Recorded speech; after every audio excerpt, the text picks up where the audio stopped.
If you're listening to this at night and your house has an attic, don't go up there after this. I'm serious. Because once you hear it, you won't be able to unhear it. When I bought the house, the attic wasn't on the listing photos. That should have been my first warning. The realtor mentioned it casually. Oh, there's a small storage attic. Access in the hallway ceiling. Probably hasn't been opened in years. That part was true. The pole cord was yellowed with age. Dust hung thick in the air when I tugged it. The ladder unfolded slowly, groaning like it resented being disturbed. I didn't go up that day. And for 3 weeks, I didn't think about it. Until the first night I heard the pacing. It started around 1:30 a.m. A soft, deliberate sound. Footsteps above my bedroom. Slow, even, measured. Back and forth. Back and forth. I froze in bed, staring at the ceiling. The attic was directly above me. I told myself it was wood contracting. Old houses shift. But wood doesn't pace. Wood doesn't pause at the exact same spot each time, as if standing still, listening. The pacing lasted 15 minutes. Then it stopped. No thud, no creak of settling. Just silence. The kind of silence that feels aware. The next morning, I checked the attic hatch. Closed, undisturbed. Dust still layered evenly on the edges. No footprints in the insulation when I finally forced myself to climb up. It was empty. Boxes from the previous owner, old Christmas decorations, a broken chair. No signs of anyone living there. No nests, no droppings, no disturbance. Just still air. And yet, it smelled wrong. Not decay, not animals. It smelled like breath, warm, stale air. Like someone had exhaled and the air never left. The pacing came back the following night, earlier this time, 12:58 a.m. Same pattern, back and forth, back and forth. But this time, it stopped directly above my bed. And I felt something. Pressure, like weight shifting overhead. I couldn't move. My body felt pinned by fear. And then, a faint sound, right above my head. A whisper. Not words, just air shaping something almost human. I didn't sleep. On the third night, I set my phone to record.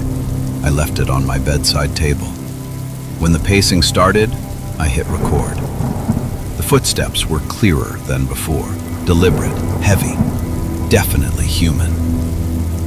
Then something new happened. The footsteps stopped, and the attic hatch creaked, slowly, carefully, like fingers testing it from the other side. The next morning, I checked the recording. The footsteps were there, loud, distinct, but what came after made my stomach drop. After the pacing stopped, you can hear my own breathing on the recording, slow, uneven, and then another breathing pattern, overlapping mine, directly above the phone. Close, too close, like it wasn't in the attic, like it was in the room.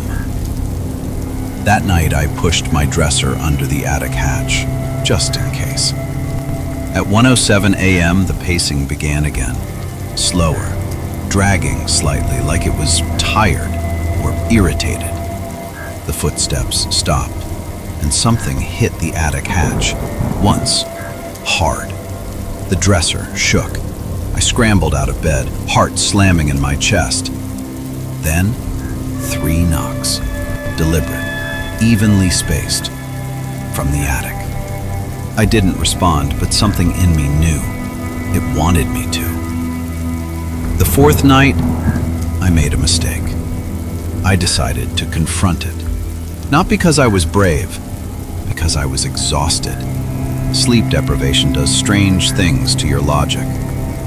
At 12:55 a.m., I pulled the ladder down, climbed into the attic, flashlight in hand. The air was thicker than before, hotter. The boxes were slightly shifted, not dramatically, but enough. The broken chair was no longer in the corner.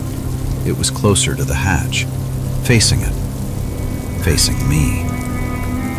I stepped carefully over insulation. The flashlight beam trembled. And then I saw something that made my hands go numb.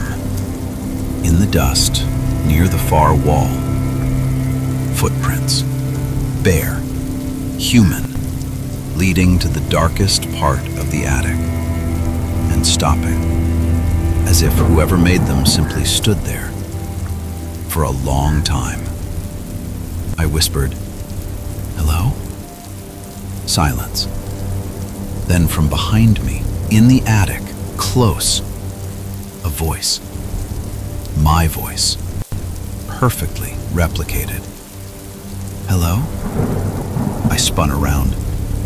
Nothing there, but the air felt charged, heavy. Then, right next to my ear, barely audible, it said my name.